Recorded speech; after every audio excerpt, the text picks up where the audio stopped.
Okay, so yun po. Tayo ay datapos sa ating pag-aaral ngayon, mga kapatid. Buksan po natin ating mga Biblia po dito po sa John chapter 6. Ito yung pinaka-teksto natin sa verse 37 hanggang 40. Tayo po ulit ay tumayo, mga kapatid, para po sa ating pagbabasa ng kanyang mga salita. Okay, John chapter 6 verse 37 hanggang 40. All that the Father giveth me shall come to me, and him that cometh to me I will no wise cast out. For I came down from heaven not to do my own will, but the will of him that sent me. And this is the Father's will which had sent me, that of all which he had given me, I should lose nothing, but should raise it up again at the last day. Last verse po, and this is the will of him that sent me, that every one which saith the Son, and believe it on him may have everlasting life, and I will raise him up at the last day. Purihin po ang Diyos sa pagkabasa ng kanyang mga salita. Tayo po'y manalangin.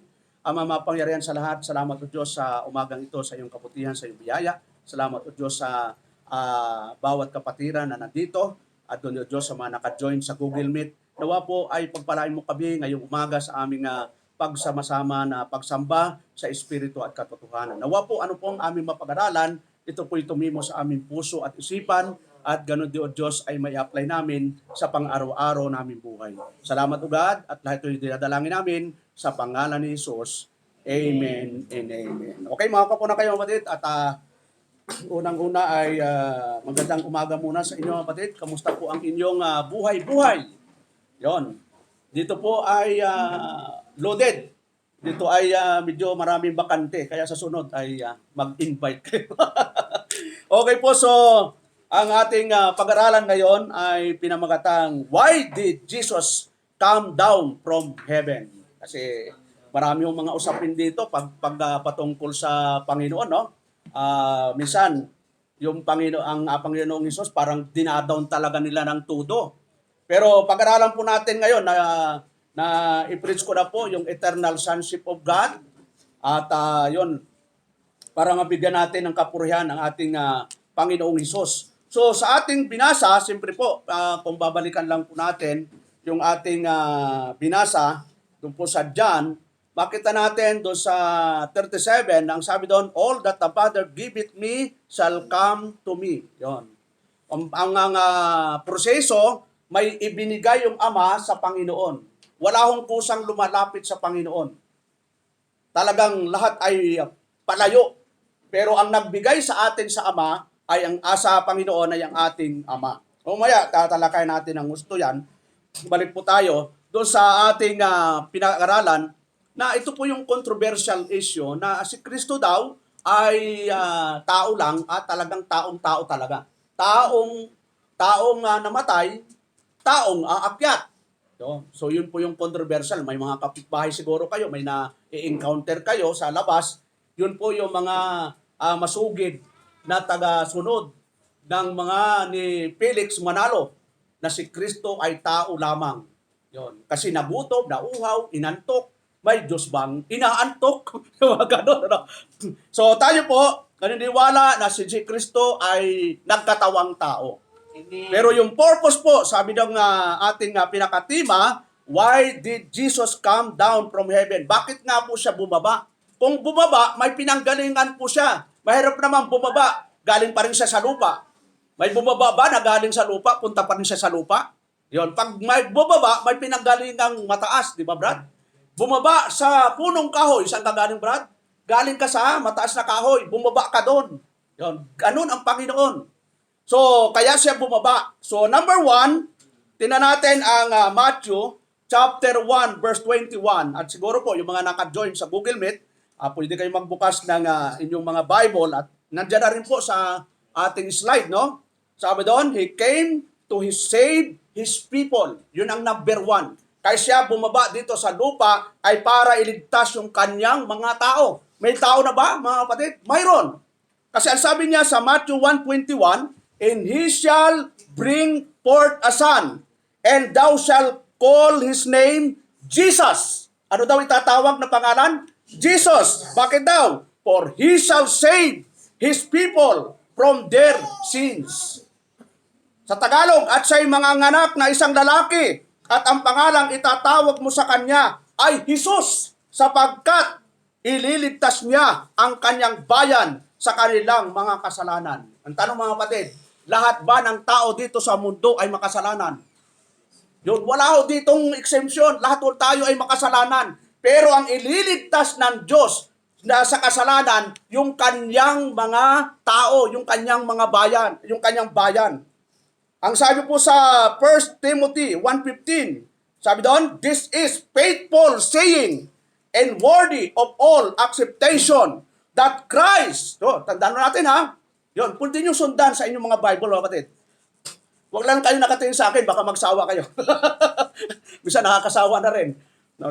Sabi doon, that Christ Jesus came into the world to save sinners, of whom I am chief. Ito yung pananalita ni Apostol Pablo kay Timoteo. Na sabi niya, tapat ang pasabi at nararapat tanggapin ng lahat daw na si Kristo, Jesus ay naparito sa sanglibutan upang, may dahilan, iligtas ang mga makasalanan na ako ang pangulo sa mga ito.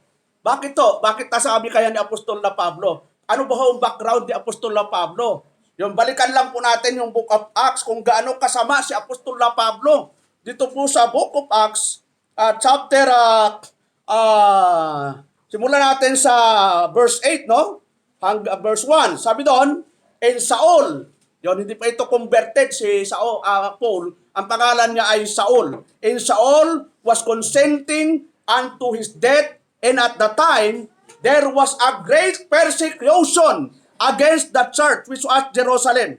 And they were all scattered abroad throughout the regions of Judea and Samaria except the apostle. Verse 2, and the both men carried Stephen to his burial and made great lamentation over him. Verse 3, as for Saul, tandaan po natin, no? Ito yung bago, hindi pa siya tagasunod ni Kristo. As for Saul, he made havoc of the church, entering into every house and hailing men and women, committed them to prison. Ganun kasama si Apostol Pablo.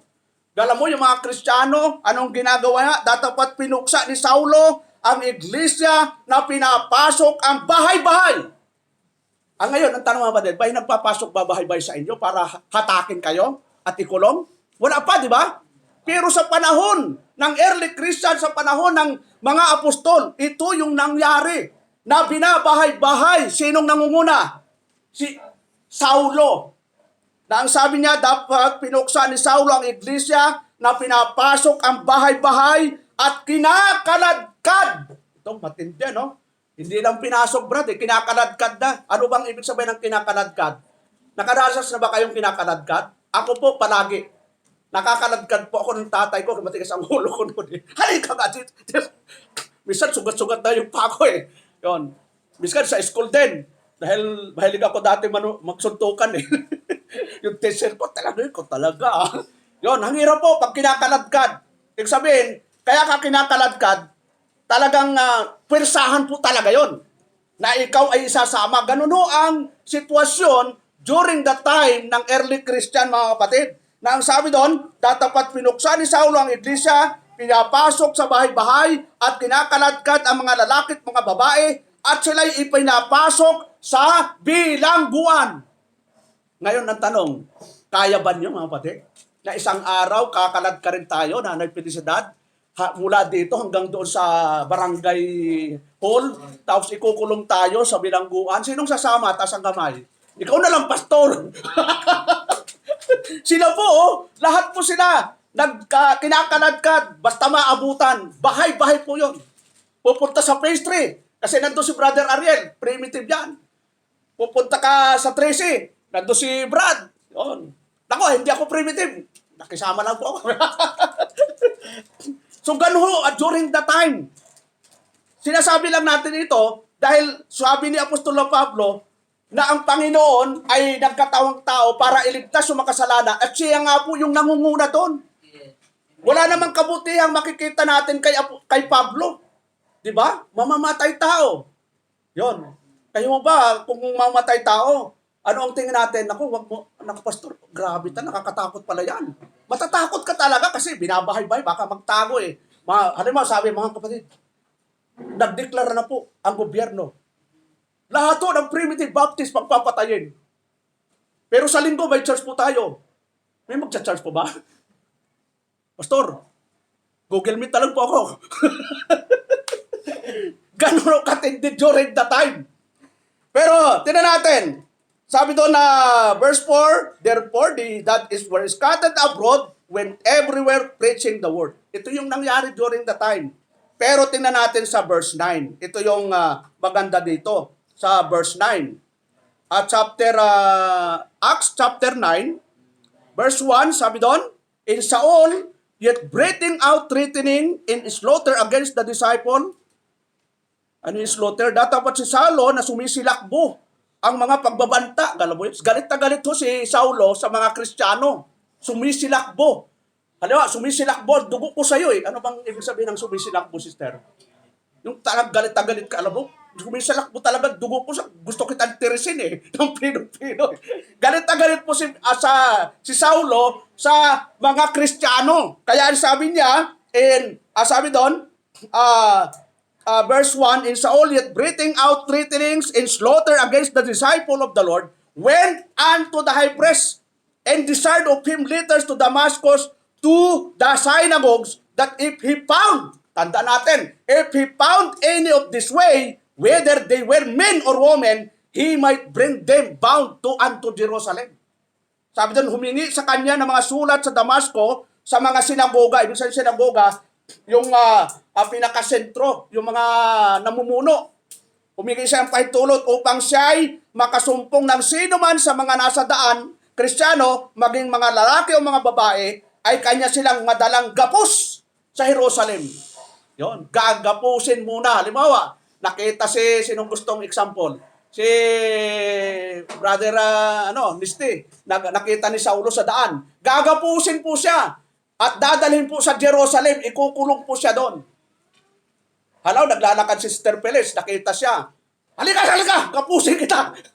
Ganun po tindi po si Saulo. Pero tingnan po natin verse 2, and desired of him later Damascus that it found. Verse 3, and as he journeyed, ito na po, he came near Damascus, and suddenly there shine round about him a light from heaven.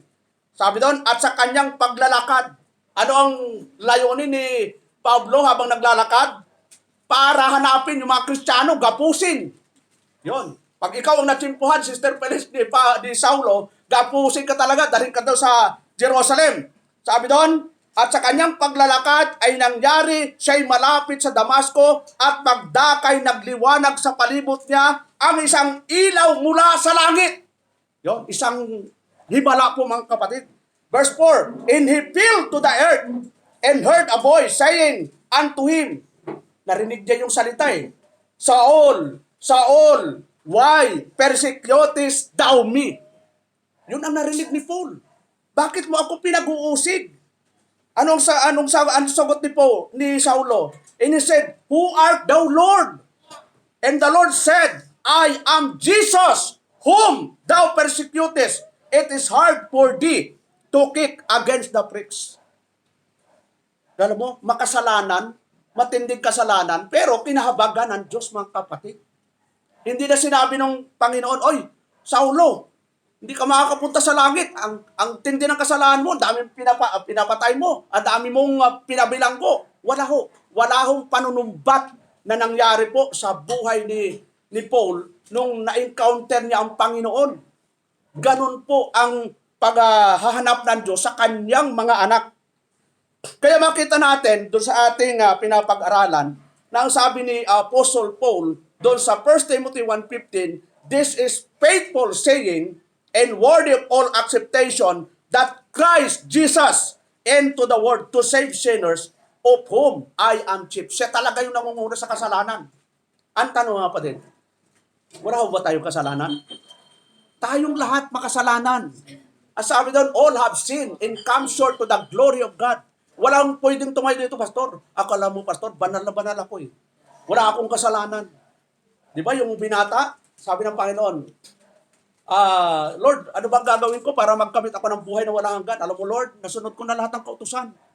No? Sabi ng Panginoon, may kulang ka pa. Ibinta mo ang kayabanan mo at imamahagi mo at sumunod ka sa akin. So, ang realidad, hindi talaga siya sumusunod sa kautusan. Kasi isa sa mga utos ng Diyos, mahalin mo ang iyong kapwa. Yun. Love God above all, love your neighbors. Pag love mo yung neighbors, hindi mo ipagkakait yung pangangailangan ng neighbors mo. Hindi ka magiging selfish. Itong binatang ito, wala nang paglagyan yung kayabanan eh. So, ano yung punto dito sa binasa natin mga kapatid? Talagang ang biyaya ng Diyos, ang dahilan, kaya siya ay bumaba, He came to save His people. Mayroon na po siyang tao. Kasi ating binasa kanina sa John chapter 6, verse 38 to 40, For I came down from heaven, not to do my own will, but the will of Him that sent me. Tandaan po natin, may nagsugo sa Kanya. At yung isinugo ay ang ating Panginoon, sabi niya, hindi siya bumaba para sa kalooban niya, kundi sundin yung kaloobang nagsugo sa Kanya. Sinong nagsugo sa Kanya, mga kapatid? Yung tatay niya. Ano pa? And this is the Father's will, which had sent me, that of all, yon, all, which He had given me, I should lose nothing, but should raise it up again at the last day.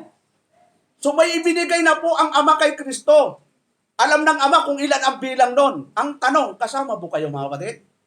Kasama ba kayo sa ibinigay ng Ama kay Kristo para pagdating ng panahon ay makarating tayo doon sa eternal na langit? Ang sabi doon sa verse 40, And this is the will of Him that sent me, that everyone which seeth the Son and believe it on Him may have everlasting life. Ano pa? And I will raise Him up at the last day.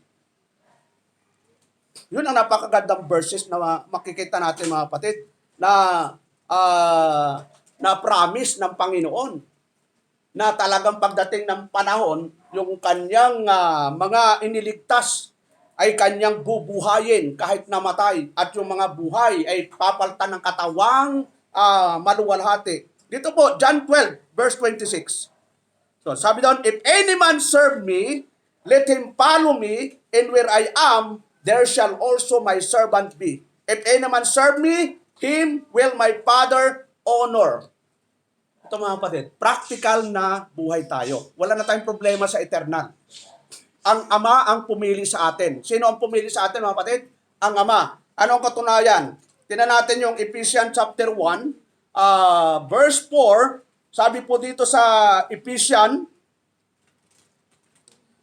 chapter 1 verse 4, sabi ni Apostol na Pablo, simulan natin sa verse 3, no? Sabi doon, Blessed be the God and Father of our Lord Jesus Christ, who had blessed us with all spiritual blessing and heavenly places in Christ. Number 1 na blessing, according as He had chosen us in Him before the foundation of the world, that we should be holy and without blame before Him in love. 2 weeks na nating memory verse yun. Ang tanong, sino naka-memorize?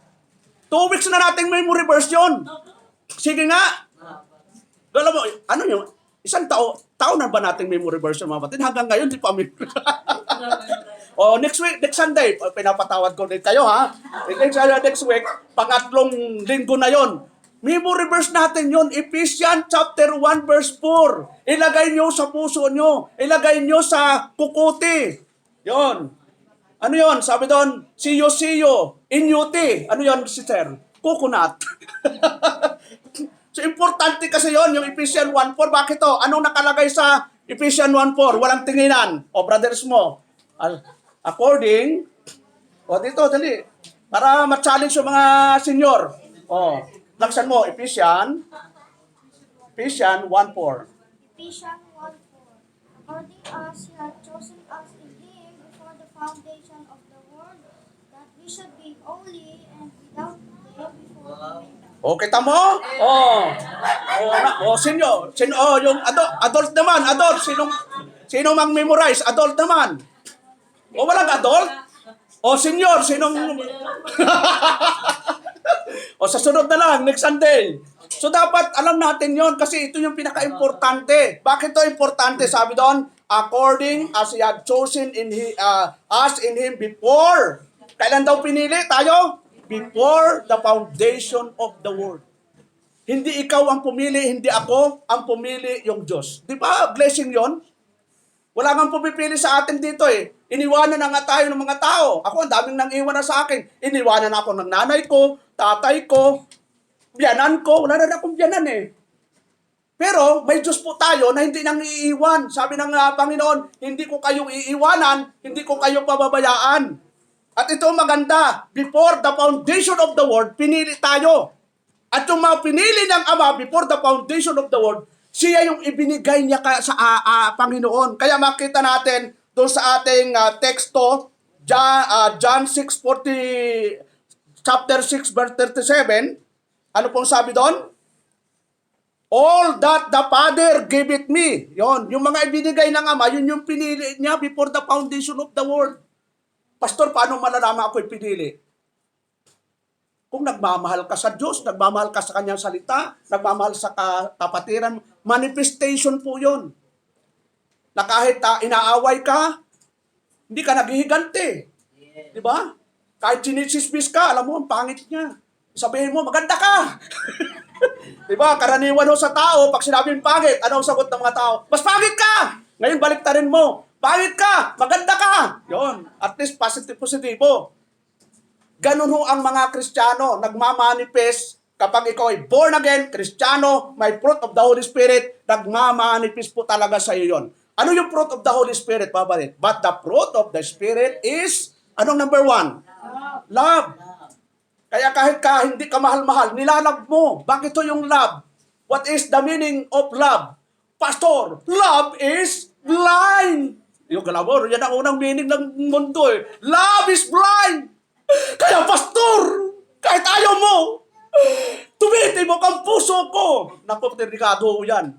Tandaan po natin, the heart is deceitful above all things and desperately wicked. Who can know it? Yon. Kapag umasa po tayo sa tibok ng puso, ang sabi doon, Pastor, Valentine's Day na! Di ba? Anong date pag Valentine's? February na, Pastor! Talagang tumitibok ng puso. Alam mo, February 14 lang tumitibok ang puso mo. Anong klaseng puso yan? Baka puso ng robot yan. Yon. Ang pag-ibig po ay ito po yung meaning. Kaya yung mga nagmamahal, ito po ang sukatan. Ito po yung salamin kung talagang totoong nagmamahal sa'yo. Yung nagsasabing, alam mo, I love you 3 times a day. Alam mo, 3 times a day lang. Ito po yun. 1 Corinthians chapter 13. Kasi akala lang natin, yung pag-ibig ay basta-basta lang. Pero ito yung meaning. Sabi niya, 13:4, sabi doon, Tagalogin na lang natin para mas lalong maintindihan. Ang pag-ibig ay mapagpainuhod. Magandang loob. Yun, hindi masamang loob. Magandang loob, brad eh. Yun. Marami yung nagmamahal, masamang loob. Alam mo, masamang loob ko sa kanya eh. Ano bang klase pag-ibig? Ay maganda nga ang loob. Ano pa? Pag-ibig ay hindi nananaghili. Ang pag-ibig ay hindi nagmapupuri. Hindi mapagpalalo. Hindi nag-uugaling mahalay.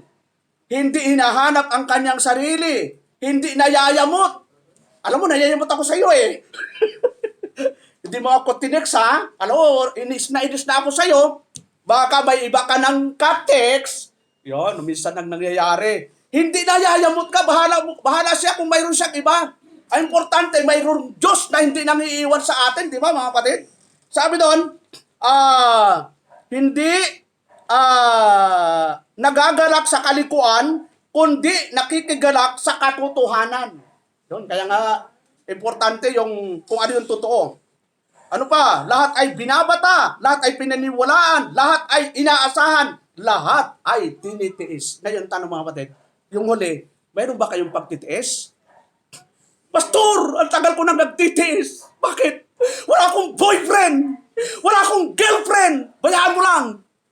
Darating din yon. Sabi ni Alden at ni May Mendoza, sa tamang panahon. Aldab. Parang nasubaybayan yung Sister Felicia yung Aldab, ha? So, may tamang panahon. Yon. So, yun po, yung kapag ang tao po may fruit of the Holy Spirit, yung love, mahirap pong matibag po yan sa pagmamahal sa Diyos, mahirap matibag yung pagmamahal sa kapwa. Kahit anong sinasabi ng kapwa sa'yo, halang sinabi mo, alam mo, ang dami kong agin sa'yo. Ganun naman ang tao talaga, natural eh. Kahit anong buti ang ginawa sa'yo, mayroong talagang masasabi sa'yo. Pero ito yung maganda, kahit anong masabi sa iyo, ito yung payo sa atin ng banal na kasulatan, dito po sa Book of Romans, chapter 12, verse 19, sabi ni Apostol na Pablo, verse 19, sabi doon, dearly beloved, avenge not yourself, but rather give place unto wrath, for it is written, vengeance is mine, I will repay, saith the Lord. Sino bang nakaranas na masaktan ang damdamin? Siyempre ako. Ang dami ng sakit na dumating sa akin. Yung unang niligawan ko, break ako. Yon. Bumuti si Mrs., di pa ako binibreak. Yung unang, nung unbeliever pa ako, alam naman ni Mrs. yan. Kala 4 years kami, bigla na lang sasabihin, break na tayo. Ano dahilan? Ganito. Yon, marami pang reason eh. Kaya, diretso mo na lang kung ayaw mo talaga, di ba? Pero masakit yon. Gusto ko naman tumalon sa barko eh. Pero sabi ko, lalim yata, dami pating ha. Hindi ko na tinuloy. So, maraming sakit ang naranasan natin. Kaya, ang importante, ngayong Kristiyano tayo, mayroon tayong Diyos na nagligtas sa atin, pumili sa atin before the foundation of the world. At mayroon Diyos tayo na kahit iwanan na tayo ng lahat, hindi ho siya nang iiwan. Yung gano'n naman tayo, pwedeng mang-iwan ng tao dahil kinuha na ni Lord. Ay, mga anak natin, sino may mga anak na mamatita sa kamay? Mga may anak na. Pag wala ka pang anak, huwag ka munang tumaas. Yun. O, may mga anak. Ayaw nyo tumaas, parang ayaw nyo mahalata may anak. O, yung may mga anak, pag nagbinatayan, siyempre po, may magugustuhan yan. Pag may magugustuhan yan, anong gagawin mo? Pag nagsabi niyan, pa, gusto ko na hong maglagay sa tahimik. Ang tanong, ang pag-aasawa ho ba ay paglalagay sa tahimik? O mga may asawa, sagot, ang pag-aasawa ho ba ay paglalagay sa tahimik? Umiiling lahat? Bakit? Sabi nung magulang, anak, maglalagay ka ba sa tahimik? Opo, nag-upo ka naman. Nung kasawa, pa, mali pala, hindi ho sa tahimik, kaguluhan pala. Kaya kailangan yung mga pag-aasawa, pinag-aaralan, pinag-pray, Lord, kalooban mo ba akong mag-asawa na? 3 bagay para maging preparado ka sa pag-asawa. O mga binata, dalaga, tingin, 3 bagay para preparado ka sa pag-asawa. Number 1, physically matured. Yon, nasa tamang edad ka na. Pastor, 15 anyos na ako. Kaya ko nang buhayin ang aking asawa. Anong trabaho mo? Wala pa. Mayaman si Papa. Mayaman si Mama. Ako ang tagapagmana ng 2 paso lang. Yon, hindi po. Physically mature dapat nasa edad. Ako ay kinasal po, 29 years old. Akala ko lalaki pa ako, pero hanggang ngayon, 58 na ako, ganun pa rin ang height ko. Si Mrs. 25, so 4 years po ang gap namin. Kaya yung gap namin medyo malayo. Kaya ako talaga ang umuunawa, kasi nasa edad ako eh. At minsan, inuunawa din niya ako. So, nag-give and take lang. Kasi hindi naman porke bata, pero may mga pagkakataon talaga na vice versa lang eh. Kaya sabi doon, ang mag-asawa ay talagang may unity. Give and take. Hindi yung sinabi mo, ako ang tama, ako ang lalaki. Sabi ni pastor, ako ang head of the family. Kaya sumunod ka. Hindi po. Doon. Kaya sabi doon, love your wife. Pag sinabing love, uunawain mo siya.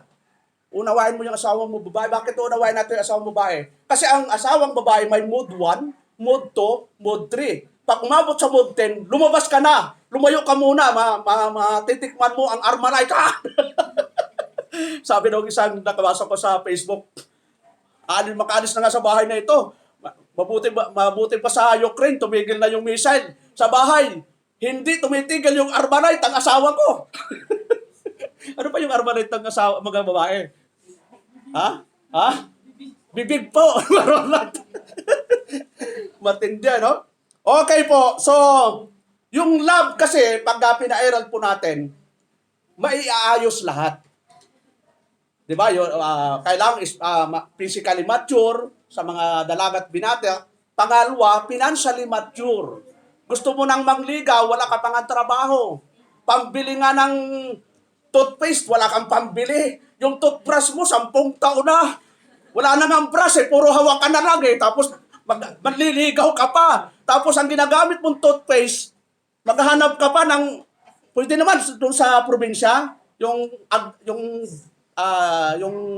mag-aano ka lang ng puno. Illegal mo, talong, o kaya yung nganga, gawin mo na lang ng toothbrush. Financially mature, kailangan maraming isasalang-alang. Yon. Maganda nga ako, ina-advise ko, kami, ni Mrs. Pakasal kami, may bahay na kami.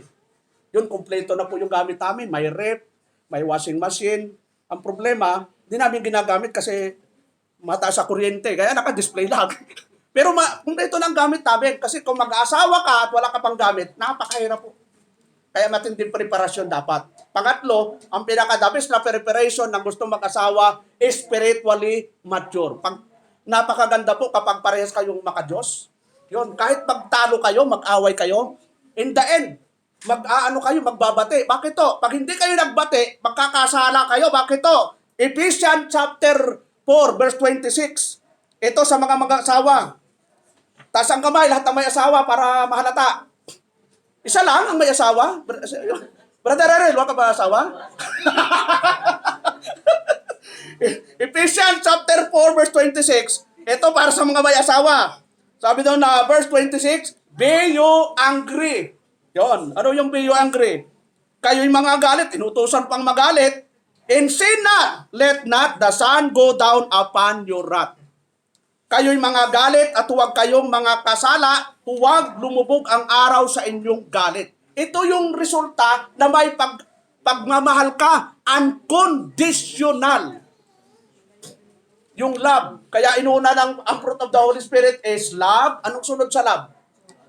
Joy. Tingnan nga kayo kung may joy pa. Oops, parang walang joy. Parang puro, ano ba yung karaban ng joy? Parang puro joy kayo, wala kayong ibang ginagamit. So, yun ang resulta mga batid. Balik tayo doon sa ating teksto, sa ating pinag-aralan. Dito po sa John 18, verse 11, natin, sabi ng ating Panginoon, then said Jesus unto Peter, put up thy sword and to shield. The cup which my Father had given me, shall I not drink it? Sabi nga ni Jesus kay Pedro, isalong mo ang iyong tabak, ang sarong sa akin ibinigay ng Ama, ay hindi ko baga iinuman? Yun. Ibig sabihin, yung mararanasan ng ating Panginoon, hindi ho niya talaga pinigilan. Kahit nag-pray siya, Ama, nawa, alisin mo sa akin yung saro, ibig sabihin yung hirap. Pero sabi niya, hindi ang kalooban ko ang masunod, kundi ang kalooban mo. Ibig sabihin, sa prayer natin, mga kapatid, huwag nating i-conclude na nagpe-pray, Lord, gusto ko magkaroon ng mansion, Lord. Talang inuutosan mo pa si Lord, Lord, gusto ko magkaroon ng 4 wheels, 3 wheels, 2 wheels, 1 wheel. O yun, no wheel. O yun, sa katuluduluhan, wala kang will. Dahil will pa rin ni Lord ang nasusunod. Yun, di ba? Kalooban pa rin ng Diyos ang masunod. Ibig sabihin, nagpipray tayo, pero sa kaduluduluhan, sasabihin po natin, kung kalooban mo, Lord. Alam mo, yung mga nagpipray, Lord, gusto kong pumunta sa New Zealand. Sino taas ang kamay? Lahat ng gusto. Ako, gusto ko. Yun. At tagal ko ng gusto hanggang ngayon, narito pa rin ako. Pero nagpipray po ako, Lord, gusto kong makita ang New Zealand. Bakit new? Kalamang new? New Zealand. Hindi nag-old puro new. Nakaganda. Ngayon, nagpipray po ako. Dahil may mga kapatiran na po tayo doon sa New Zealand. 2 na po. May madadagda pong 2. Di isang kongregasyon na po yon. At kung may pupunta po doon, sino bang nagpaplano? Yung Tonyo family. Doon na po siya mag-migrate. Anong taon, Brad? Walang taon. Bahala na si Lord kung papayagan sila. Basta, nasa atin ang pagpaplano, pero sa Diyos pa rin ang pagpapatupad. Ang importante, nagpa-pray ka, Lord, kung luluubin at papayagan mo, titira po kami sa Antarctica. Doon. Puro yelo po yun. Kaya mo yun? Pero, Lord, nawa, ang masunod yung kalooban mo. So, pangalawa mga kapatid, na dahilan kung bakit bumaba ang ating Panginoon. Number 1 po, no? Balikan lang po natin yung number 1. He came to save His people. Yun ang number 1 na dahilan kung bakit bumaba ang ating Panginoon. Pangalawa, na dahilan, He also came that we might have life and have it more abundantly. Ang sabi doon, the thief cometh not, but for a steal, and to kill, and to destroy. I am come that they might have life, and that they might have it more abundantly. Hindi pumaparito ang magnanakaw, kundi upang magnakaw o pumatay. At pumuksa, ako'y naparito upang sila'y magkaroon ng buhay at magkaroon ng kasaganaan nito. Hindi ho komplikado ang buhay natin mga kapatid. Basta masunurin ka sa Diyos. Wala problema eh. Kaya maraming problema natin. Kasi nga, binabayulit natin ang kalooban ng Diyos. Makita natin sa lumang tipan, bagong tipan, marami hong mga lingkod ng Diyos na parusahan ng Diyos. Magbigay kayo ng halimbawa. Si Adan pa lang, di ba? Sabi ng Panginoon, sabi ng Diyos, huwag kayong kakain ng bunga ng nakababadit ng mabuti at masama. Kung kayo ang nandun sa galakitan, kung saan kayang bunga ito? Parang kakaiba. Ang tao mahilig sa kakaiba, no? Anong tawag doon? Mayroong curiosity. Doon. Ibang klaseng tao ito, walang mukha. Siguro, tao ka pa talaga? May curiosity. So, ganun ho yung mag-asawa.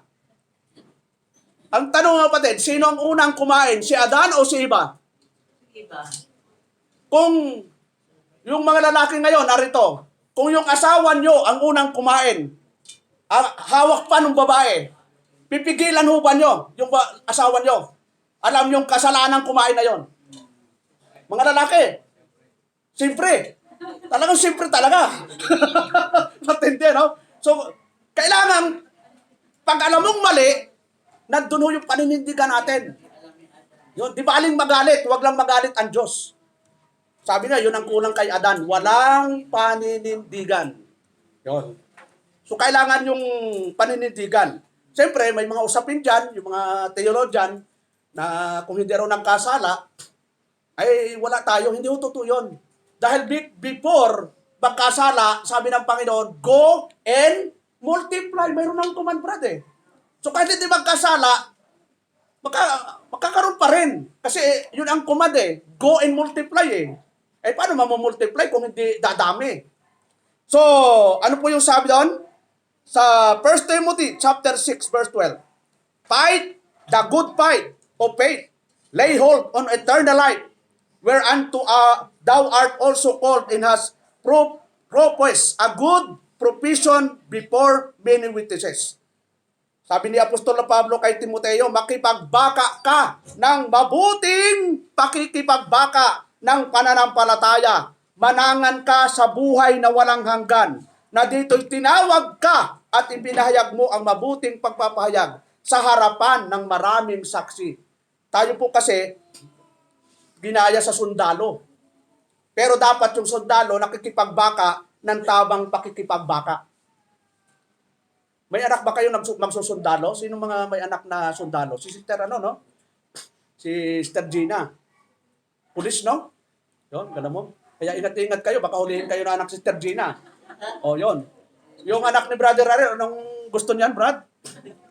Sundalo, pulis, magkukontrahan niya, baka magbarilan niya dalawa. O mayroon na tayong nurse, si Sister, no? Yun, pwede na palang pag-isahin, no? May sundalo, may nurse. Si Amiel ay tagaluto. O mayroon na, wala na problema. O, ano pang mga, yung anak ni Brother Gian, magdodoktora. May nurse, may doktora. Mayroon bang Brad, piloto? Sa? Si Jade, Sister Jade, magpipiloto. Grabe, no? Yun. Ang unang flight, ang sasakay po si Pastor Romel. Grabe, maabutan ko pa kaya yun. No, kung alam mo, Primitive Baptist Committee, kompleto na, no? Yun, nawa. Maging faithful lahat ng mga anak natin sa Panginoon kasi kahit anong natapos na mga kapatid, pag hiwalayo sa Diyos, wala tayong magagawa. Yun. Ipag-pray natin yung mga anak natin, gamitin na masuportahan ang iglesia para makapagbukas pa tayo ng maraming ministry sa iba't ibang lugar. Yun. Malay mo, pagkatapos ng anak ni Brother Ariel, Pastor! Ako nang bahala sa'yo. Round trip. New Zealand to Philippines. Round trip. Magkano round trip ng New Zealand, sister?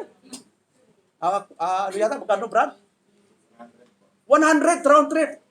Sabi ng anak ni Brother, ano lang yan, Pastor? Barya. Barya lang yan.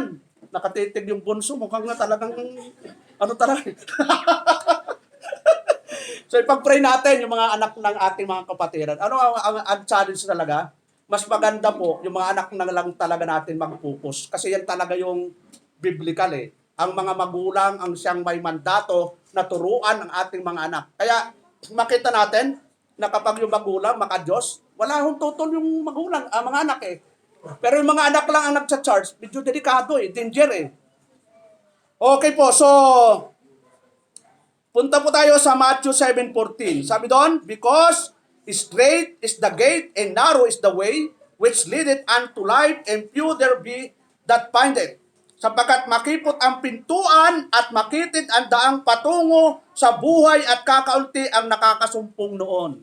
Ibig sabihin mga kapatid, kahit eternally secure, kahit napili ka, pag wala kang tamang relasyon sa Panginoon at inihiwalay mo ang sarili mo sa katawan ng Panginoon, magkakaroon talaga ng problema.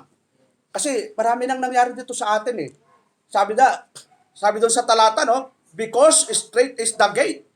Malapad ang daang papunta sa kapahamakan. At marami daw ang dumadaan dito. Yon, siyempre, pag inaloko, brother, sister, alam naman ng Diyos, mahal tayo. Kahit hindi ka mag-church, sumama ka sa akin. Yon. Marami yung mga inaalok yung sanlibutan. Na ito yung maghihiwalay sa atin sa paglilingkod sa Diyos. Kaya dapat talaga mga kapatid, pag sinabing ministry, ministry talaga. Pag sinabing magbasa, magbasa. Pag sinabing manalangin, manalangin. Pag sinabing dumalo, dumalo talaga. Commitment natin sa Diyos yun. Hindi mo naman commitment sa akin yun eh. Sa Diyos po tayo nagko-commit. Amen. Sa Diyos, commit thy ways. Ano yung kalagay doon? Tingnan natin sa Psalms 37. Alam mo ba yung kung nakalagay doon? Psalms 37. Verse 4. Simulan natin sa verse 3. Sabi doon, trust in the Lord and do good, so shall thou dwell in the land, and verily thou shalt be fed.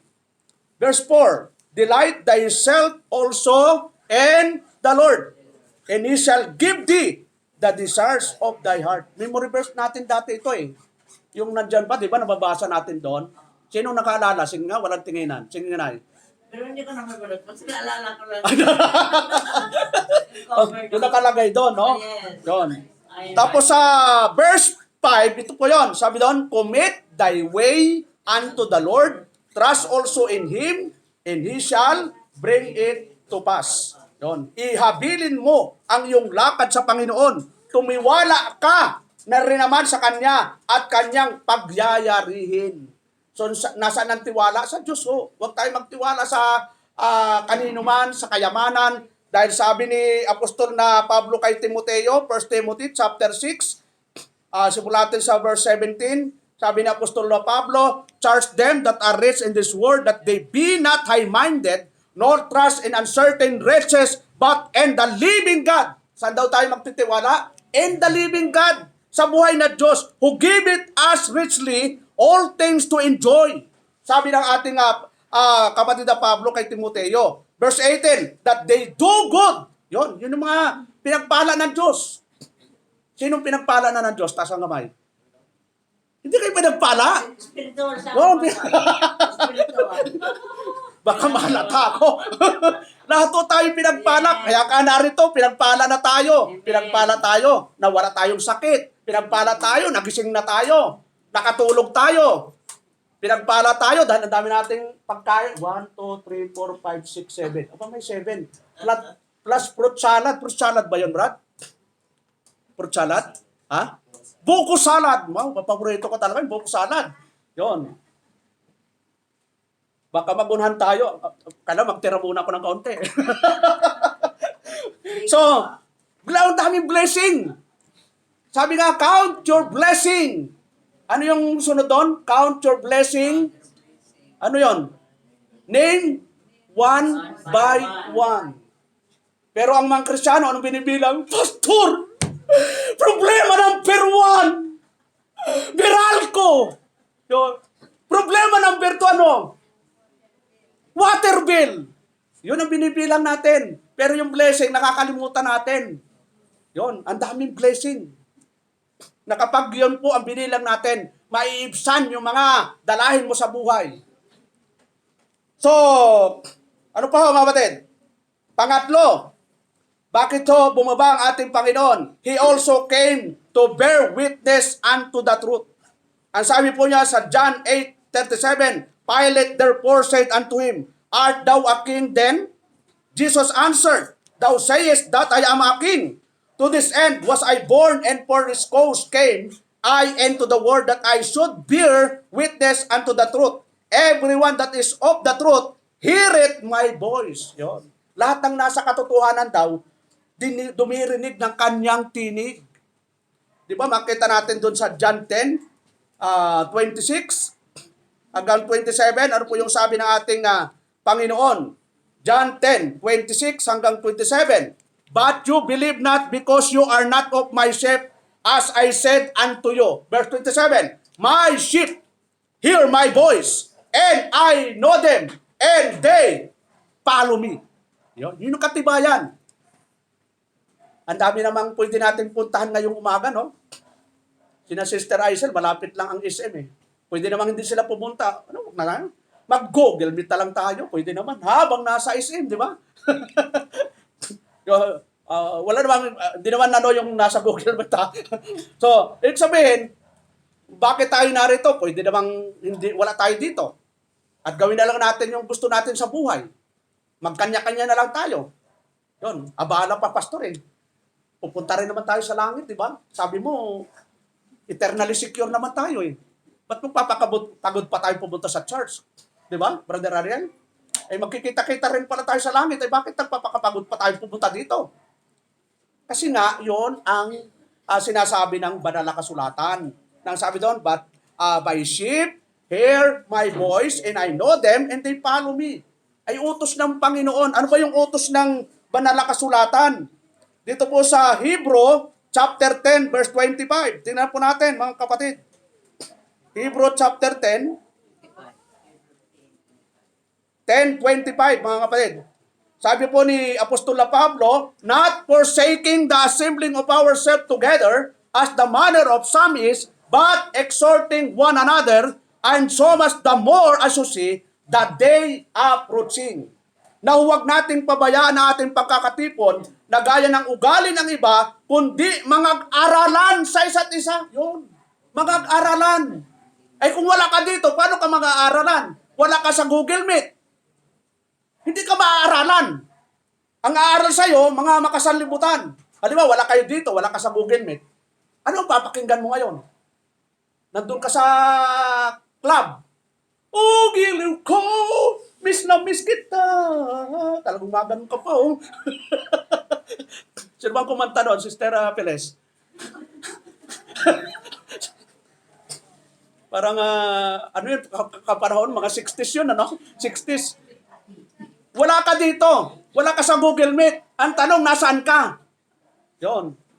Ang sabi doon, huwag kakaligtaan. Ang sabi doon sa Tagalog, huwag nating pabayaan ang ating pagkakatipon. Kung ikaw, tayo'y anak ng Diyos. O tingin kayo mga kapatid, seryoso. Seryoso tayo. 50-50 po tayo kasi seryoso, di ba? Kung halimbawang hindi ho kayo maka-attend, mag-message po kayo sa akin. Pastor, hindi po ako makaka-attend sa Sunday. Anong pakiramdam mo ng pastor? Yon. Maganda pa ang pakiramdam kasi nga nagpapaalam. Yon. Hindi mo mamalayan mo. Bakit wala si brother? Tapos nagpo-post ka pa. Nandun ka sa Mount Everest. Tapos nung mapahamak, Pastor, ipag-pray mo ako. Naputol ang pa ako. Di ko nga alam na nandun ka sa Mount Everest. Tapos pagdating ng kapahabakan, ako pa ang uobligahin mo. Dapat bago mo gawin yung isang bagay, ipaalam mo sa pastor, Pastor, igagawin ko po ang mga bagay na ito. Number 1. So at least ipag-pray. At ma-advisean ko tama mali ang desisyon mo. Huwag yung ibabypass natin yung pastor. Kasi ako po, naging ano rin ako ng pastor eh. Pag ako yung mayroong lakad, Pastor, may lakad po ako. Hindi po ako makakatid ng prayer meeting. Ano bang lakad mo, Brad? Baka manligaw ka. Hindi po. Alam mo na kung sinong nililigawan ko eh. Siya ba? Opo. Matalas ang pakiramdam ni Pastor doon pag sa ligawan. Kasi nung kami nasa Tanyag, ang daming binata, ang daming dalaga.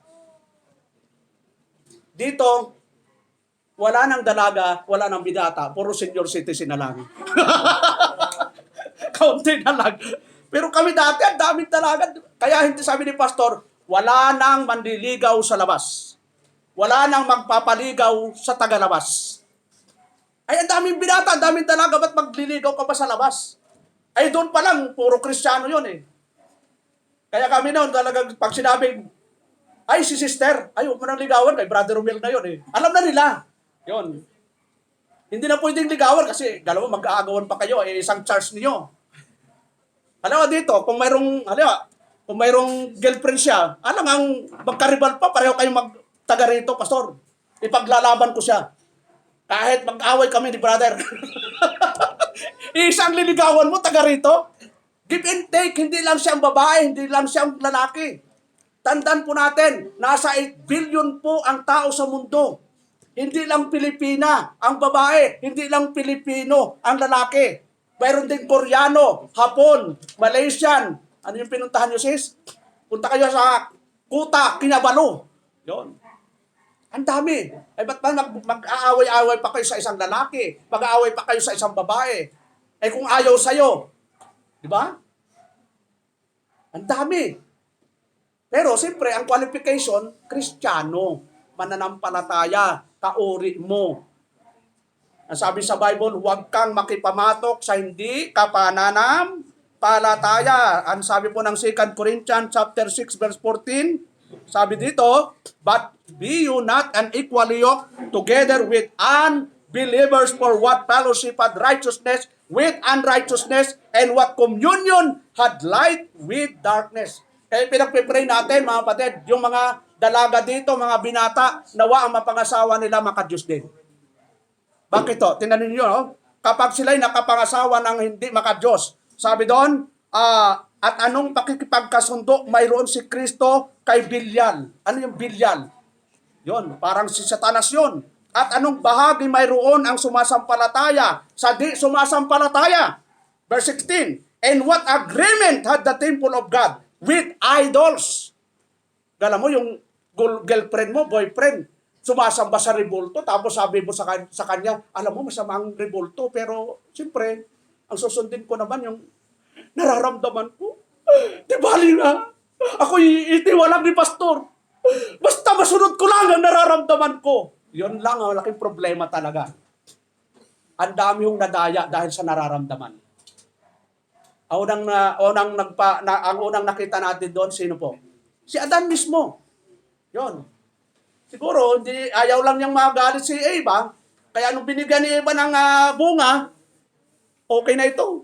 Kaysa magalit yung sweetheart ko. Yun. Huwag yung kung mali. Mali talaga. Alam mo yung galit ng tao, lilipas din yan. Pero yung galit ng Diyos, damay-damay po yan. Minsan, ikaw ang gumawa, mapaparusahan ka, damay ang pamilya mo, damay ang iglesia. Yun. Buti ko ikaw lang parusahan ng Diyos. Tandaan po natin, we are the temple of God, 1 Corinthians 3:16. Ano po yung sabi ng 1 Corinthians 3:16? Sabi ni Apostol Pablo, know you not that you are the temple of God and that the Spirit of God dwelleth in you. Anong temple ang tinutukoy? Iglesia po. Kaya kung kabahagi ka ng church, gumagawa ka ng kasalanan, damay po tayo lahat dito na parurusahan. At anong sabi doon, verse 17, if any man, gala mo, sabi doon, kung gibain ng sino man ang templo ng Diyos, siya'y igigiba ng Diyos sapagkat ang templo ng Diyos ay banal na ang templong ito ay kayo. Tayo ang templo ng Diyos. Kaya halimbawa, itong kamay na ito, gumawa ng kasalanan. Ang ginawa niya, pinutol niya yung kamay niya. Ang tanong, mararamdaman ba ng buong katawan? Yung sakit? Mararamdaman. Kasi kakabit ho ng katawan mo yun eh. Kaya nawa mga kapatid, nakikiusap po ako. Katulad na sinasabi ni Apostol Pablo, ako'y namamanhik sa inyo. Sa English, ano po yung namamanhik? I beseech you, brethren. Grabe, no? Ang lalim ng English.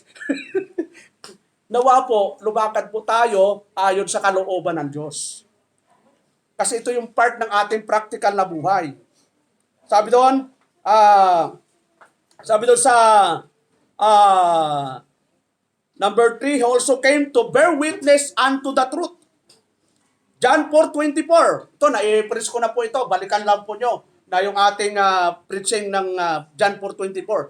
God is a spirit, and they that worship Him must worship Him in spirit, in truth. Eh, may ka-chat nga ako, kami ni Elder Manny. Hindi daw siya agree doon sa walang pastora. Wala namang masama kung may pastora. Kasi, paano kung walang lalaki? Yun ang katuwiran niya eh. Eh sabi ko, John 4:24, God is a spirit, so the worshipper must worship Him in the spirit and truth. In truth! Wala na tayong katuwiran doon. Pag wala sa katotohanan, i-give up mo na. Maaring gawin mo yon, ikaw lang ang masisihan. Pero hindi nasisihan ang Diyos. Basta, kontra sa kalooban ng Diyos na ginawa mo, ikaw lang ang masisihan nun. Pero ang Diyos hindi masisihan. At kapag ang Diyos hindi nasihan, consequence po ang aabuti natin. Sabi doon, 1 Timothy 3:15, but if I tarry long, that thou mayest know how oughtest to behave thyself in the house of God, which is the church of the living God, the pillar and ground of the truth. Sabi doon, ngunit kayo'y magluwat at mahabang panahon ay upang maalaman mo kung paano ang dapat sa mga tao na ugaliin nila sa bahay ng Diyos. May ugaliin po tayo bilang Kristiyano. Hindi lang tayo dito, nakaupo lang tayo. Pero paglabas, anong klaseng Kristiyano ka? Paglabas, iba yung pagkatao mo. Iisa lang ang citizenship natin. Physically, Filipino citizen tayo. Pero spiritually, anong citizen natin? Heavenly citizen. Temporary lang tayong Filipino citizen. Ang tuloong citizenship natin, doon sa langit. Kapag ugaling Pilipino, kahit saang bansa ka pumunta, lumilitaw ba ang pagiging Pilipino? Ako na, isang buwan kalahati ako sa Malaysia. Ay, nahanap ko adobo, kanin. Ang problema, wala namang makain na adobo dun. Talagang gutom na gutom kami kasama ko dati si Elder Wale. Nung pangalawa ako na lang. Talang sabi ko, grabe talaga, kahit anong kain ko, parang gutom na gutom ako. Kasi sanay tayo sa kanin eh. Yung ulam nila, tingin mo masarap. Pero pag ikaw tumikim, mas gugustuhin mo pang mag-adobo. Marami namang masarap, pero pag ikaw ay Pilipino, kahit saan kadalhin, lumilitaw talaga yung pagiging Pilipino. Ganon din tayo. Ang pagiging citizen natin, hindi talaga tagalupa. Tayo ay ating citizen ay doon sa eternal na langit. Kaya kung tayo'y born again, Kristiyano, dapat lumitaw yung pagiging Kristiyano natin. Dito pa lang sa mundo. Ang sabi ng ating Panginoon, Matthew 5:16. Yan. Malapit na po tayo. Gugutumin ko kayo kasi ang daming pagkain, no? Let your light so shine before men that they may see your good works and glorify your Father which is in heaven. Yun ang gusto ng Diyos, yung magandang patutuo natin. Ano pa mga kapatid? Number 4, Jesus also came to send a sword to divide. Yun, madidivide po talaga. Halimbawa, sa pamilya, ilan na ho kayong Kristiyano sa pamilya niya? Yun. Madidivide po talaga eh. Ikaw Kristiyano, yung kasama mo hindi Kristiyano, ay anong gagawin mo? Sino kaya ang give up? Kailangan manindigan ka. May isang kapatiran kami dati, nung kami Pentecostal, pastor, pinubugbog ako ng asawa ko. Kasi puro nalang ako nasa church. Sabi ni Pastor Ronald, sister, ito ang gawin mo. Pag uwi mo sa bahay, pagsilbihan mo yung asawa mo. Pagdating na asawa mo galing trabaho, hubaran mo ng medyas. Sa maghapon. Tapos, dapat nailuto mo na ng pagkain kasi pagod sa trabaho. Tapos, timpla mo ng gatas. Yung mga positibo. Yon, alam mo, hindi tumagal, naisama niya yung asawa niya eh. Pero kung halimbawa, yung asawa mo ay unbeliever, tapos pagdating eh, talagang ina-armalite po. Tapos wala pang pagkain. So, kailangan talaga ipakita natin yung magandang patutuo mga kapatid. Dahil hindi naman tayo nagko-convert, di tayo nagbabago ang Diyos. Pero yung magandang patutuo, yun ay kalooban ng Diyos at gusto ng Diyos. Sabi doon in Matthew 10:34, not that I am come to send peace on earth. I came not to send peace, but a sword. Madidivide po talaga. Huwag ninyong isipin ako'y naparito upang magdala ng kapayapaan sa lupa. Hindi ako naparito upang magdala ng kapayapaan, kundi tabak. Talagang madidivide po talaga. Kahit sa Christian, halimbawa, yung isang grupo, ganito ang practice. Kapatid natin sa Panginoon yon. Pero mahirap i-compromise. Di ba? Na sila ay pagbagong taon ay nagpapaputok pa ng missiles.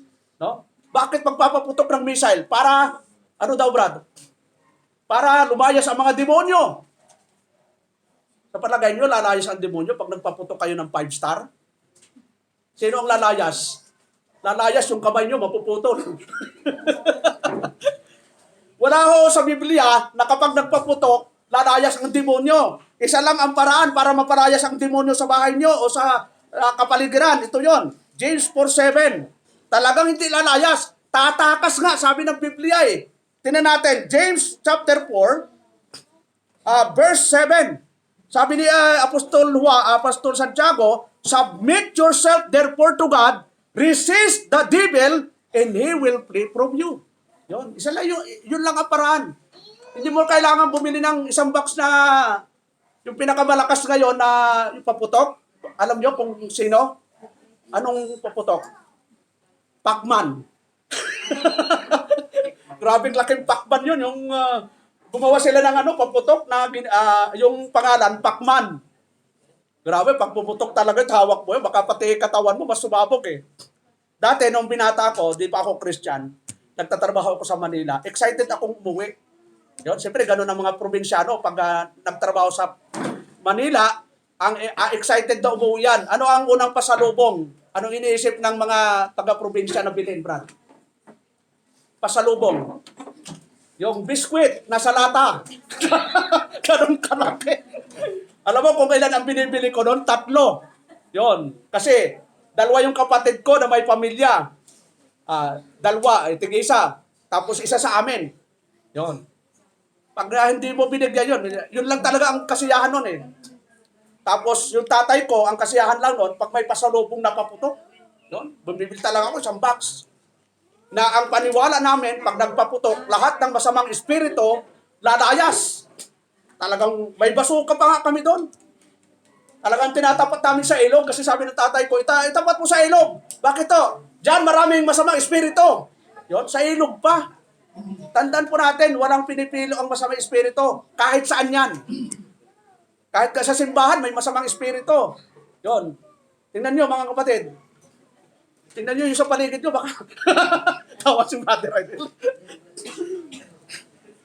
So, humble yourself, sabi doon, submit yourself therefore to God, resist the devil, and he will flee from you. So, ano pa ho? Sabi doon sa panglima, Jesus came to minister and to give His life a ransom for many. Yon. Verse 28, Matthew 20:28, even as the Son of Man came not to be ministered unto, but to minister and to give His life a ransom for many. Yon, for many, hindi lahat. Gayon din naman, ang anak ng tao hindi naparito upang paglingkuran, kundi upang lingkod at ibigay ang kanyang buhay na pangtubos sa marami. Sino yung marami? Yung ibinigay ng Ama kay Kristo. Yung tinibos ni Kristo, yun po yung many. Ano pa, mga kapatid? Sa 35, sabi doon, 34, then shall the king say unto them on his right hand, come, you blessed of my Father, inherit the kingdom prepared for you from the foundation of the world. Yon, mayroon nang ipinipray sa atin. Mayroon nang inihanda na kaharian. Kailan inihanda? From the foundation of the world. Yon. Hindi na kailangan mag-prepare. Naka-prepare na po yung ating pupuntahan na ipinisidad. Kumbaga, kung uuwi ka sa Bulacan, hindi mo na kailangan magpatayo ng bahay. Kasi may bahay na po yung anak ni Nanay Felicidad eh. Hindi na, ay, uuwi ako sa Bulacan, pero kailangan magpatayo muna ako ng bahay. Yon. Hindi na po. Preparado na po yon. Hindi ang Diyos ang Diyos natin hindi alat samba. So, ito po. Ang dami pala nito. So, babasahin lang natin. Jesus came to become the light of this world. Sabi niya, John 14:46, I am come a light into the world that whosoever believeth on me should not abide in darkness. Yon. So, marami pa hong verse. Tapos yung pinaka-conclusion natin sa John 17:4, I have glorified this on the earth, I have finished the work which thou gavest me to do. Verse 19:30, John, when Jesus therefore had received the vinegar, he said, it is finished, and he bowed his head and gave up the ghost. 2 Timothy 4:7, I have fought a good fight, I have finished my course, I have kept the faith. Yun. So, yun lang po ang ating kabuuan ng ating pangaran. Yung pamagat, why did Jesus come down from heaven? So tayo po tumayo, kapatid, para po sa ating panalangin. At pagkatapos ito ay magpaawit si Lilit. Okay, pray tayo. Salamat Lord sa umagang ito sa iyong kabutihan. Salamat Diyos sa mga salita mo na aming napag-aralan. Nawa ito mo sa aming mga puso. At sa natitira pong oras, kayo po ang mangunat gumabay sa pangalan ni Jesus. Amen and amen. Okay, Brother Lilit.